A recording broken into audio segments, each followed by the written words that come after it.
पूजेचा नारळ खराब निघण्याचे काय आहेत विशेष संकेत? शुभ असते का अशुभ? चला जाणून घेऊया. नमस्कार मित्रांनो, आपल्या या युट्यूब चॅनल मध्ये आपले स्वागत आहे. हिंदू धर्मात नारळाशिवाय कोणतीही पूजा पूर्ण होत नाही. नारळाला शुभ फळ मानले जाते व प्रत्येक शुभ कार्यात नारळाचा वापर केला जातो. नारळाला लक्ष्मी देवीचे प्रतीक मानतात. प्रत्येक पूजेत नारळ असणे खूप आवश्यक आहे. यामुळे देवी लक्ष्मी प्रसन्न होते. कोठे तीर्थस्थानालाही आपण गेलो की आधी नारळ घेऊन फोडले जाते व भगवंताला देऊन आपण ही खोबऱ्याचा प्रसाद घेतो. नवरात्रीत देवीला प्रसाद म्हणून नारळ वाहिले जाते. तसेच गणपती मंदिरात सर्व शक्ती स्वरूप देवींच्या देवळात नारळ फोडले जाते. पण जर आपण नारळ फोडले आणि ते आतून खराब निघाले तर आपल्याला खूप वाईट वाटते. आपल्या मनात असे येते की देवी देवता आपल्यावर नाराज झाले आहेत. म्हणूनच नारळ खराब निघाले व आता आपल्या बरोबर काहीतरी अनुचित घटना घडेल याचा गोष्टीचा आपण विचार करत बसतो. पण विचार करण्यापूर्वी हा व्हिडिओ बघा. यात मी तुम्हाला नारळ खराब का निघतं, याचे काय शुभ अशुभ परिणाम होतात हे सांगणार आहे. जर तुमचे पूजेचे नारळ खराब निघाले तर याचा अर्थ असा नाही की तुमच्या बरोबर काहीतरी वाईट अशुभ होणार आहे किंवा काहीतरी वाईट घटना घडेल. तुमचे पूजेचे नारळ खराब निघाले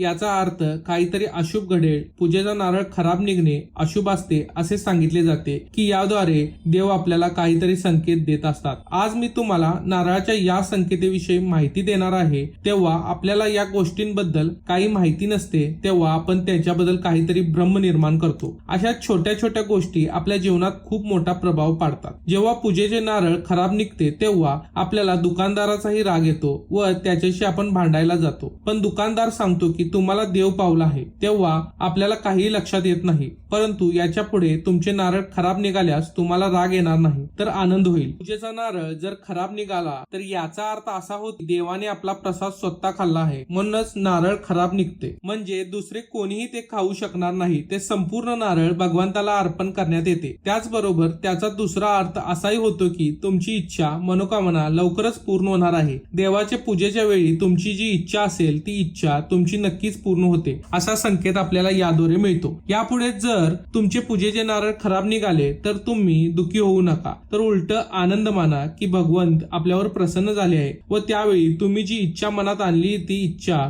लवकरच पूर्ण होईल. जर आपण नारळ फोडले आणि ते चांगले निघाले तर काय करावे? पूजेचे आपण नारळ फोडले व त्याचे खोबरे व्यवस्थित असेल तर तो प्रसाद आपण एकाट्याने न ठेवता मंदिरातील सर्वांना खोबऱ्याचा थोडा थोडा प्रसाद द्यावा. यामुळे आपल्याला आपल्या पूजेचे पूर्ण फळ मिळते. नाहीतर काही व्यक्ती नारळ फोडताच व कोणालाही न वाटता ते नारळ तसेच घरी घेऊन जातात. पण यामुळे तो प्रसाद भगवंतापर्यंत पोहोचत नाही. मित्रांनो, व्हिडिओ आवडल्यास लाईक व शेअर करा. तसेच अशाच प्रकारचे नवनवीन व्हिडिओ पाहण्यासाठी आमच्या या चॅनलला नक्की सबस्क्राईब करा. व्हिडिओ जर फेसबुकवर पाहत असाल तर पेजला नक्की फॉलो करा. व्हिडिओ संपूर्ण बघितल्याबद्दल धन्यवाद मित्रांनो.